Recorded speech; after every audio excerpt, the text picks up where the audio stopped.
नमस्कार दोस्तों। आज वर्ल्ड ऑस्टियोपोरोसिस डे में मैं ऑस्टियोपोरोसिस के बारे में आपको कुछ बताना चाहूँगा। ऑस्टियोपोरोसिस जो शब्द है ये ऑस्टियो प्लस पोरोसिस से लेके बना है। ऑस्टियो मतलब हड्डी, पोरोसिस मतलब वो बहुत कमज़ोर होकर छिद्रनुमा हो जाना। तो आपके हड्डियों की कमज़ोरी ही ऑस्टियोपोरोसिस है।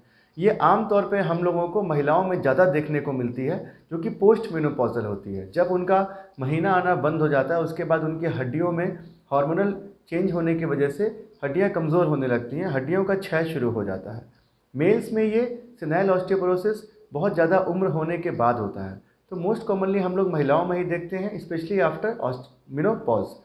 तो अब ये एक चीज़ और बतानी है कि ऑस्टियोपोरोसिस जो होता है इसका मोस्ट ऑफ द टाइम कोई भी लक्षण नहीं होते।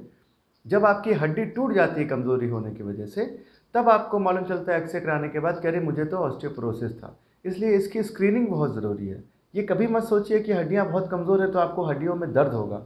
तो इसकी स्क्रीनिंग ज़रूर करानी चाहिए, स्पेशली अगर आप मेनोपॉज के पास पहुंच गई हैं और आपको अच्छा डाइट या अच्छा वर्कआउट आपका नहीं रहा है तो। अब सेकंड चीज़ आपको बताता हूँ।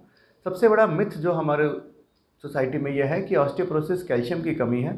तो ऑस्टियोपोरोसिस कैल्शियम की कमी नहीं है, क्योंकि आपकी जो हड्डियां हैं ये सिर्फ कैल्शियम से नहीं बनती हैं। ये कोई डेड टिश्यू नहीं है, ये एक लिविंग टिश्यू है। जैसे आपकी मसल है वैसे आपकी हड्डियां हैं। तो इसमें प्रोटीन का मैट्रिक्स होता है। तो प्रोटीन बहुत अच्छे अमाउंट में होना बहुत ज़रूरी है। तो जैसे कि अगर आपको अपनी बाइसेप्स या अपनी ट्राइसेप्स बनानी है तो आप क्या करते हैं, आप अच्छा प्रोटीन लेते हैं, आप एक्सरसाइज करते हैं और आपकी बाइसेप्स ग्रो करती है। उसी तरीके से आप अच्छा प्रोटीन, अच्छी डाइट लेंगे, अच्छी कैल्शियम अमाउंट में लेंगे और खूब एक्सरसाइज करेंगे तो आपकी जो हड्डियां हैं वो बहुत मजबूत होंगी। जो उसकी कॉर्टेक्स है उसकी मोटाई बढ़ेगी।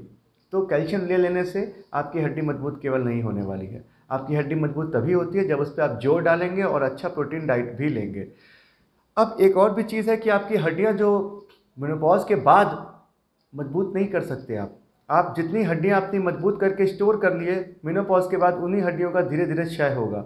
तो अगर आपकी हड्डियों की डेंसिटी बहुत अच्छी आपने यंग एज में कर ली तो आपको ऑस्टियोपोरोसिस ओल्ड एज में नहीं होने वाला। अगर आप याद करें तो पुराने ज़माने में जो महिलाएं होती थीं वो दिन भर बहुत ही परिश्रम किया करती थीं, चक्की चलाना और जो भी खेत में काम करना, इवन पुरुषों में भी।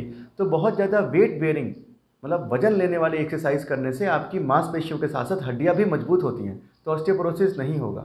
तो अगर आपको ऑस्टियोपोरोसिस को बचाना है और अगर आपको ऑस्टियोपोरोसिस हो गया और उसके बाद भी अगर आपको अपनी हड्डियों को मजबूत करना है तो आपको एक्सरसाइज करना होगा, वेट बेयरिंग एक्सरसाइज करनी होगी। अगर आप काम नहीं कर रहे हैं हैवी तो आप छोटे छोटे डंबल्स उठाइए। सुनने में आपको बहुत ही फ़नी लगेगा कि आप एक ओल्ड लेडी को बोलेंगे कि आप डंबल उठाइए, बट अगर आप डंबल उठाएंगे छोटे छोटे तो आप जो भी कैल्शियम और विटामिन डी और आपका जो प्रोटीन है वो आप ले रहे हैं आपके बॉडी में जाएगा। और सबसे अच्छा है इसका प्रिवेंशन। यंग एज में आप खूब वेट बेयरिंग एक्सरसाइज करिए, जिम जाइए, डंबल उठाइए या फिर परिश्रम वाला काम करिए, अच्छी डाइट लीजिए। तो आपकी हड्डियों की मैट्रिक्स इतनी मजबूत हो जाएगी कि जब आपका मेनोपॉज आ जाएगा और जब आपकी हड्डियां धीरे धीरे क्षय होना शुरू करेंगी तो धीरे धीरे क्षय होते होते भी वो ऑस्टियोपोरोसिस नहीं होगा और आपकी हड्डियां मजबूत रहेंगी।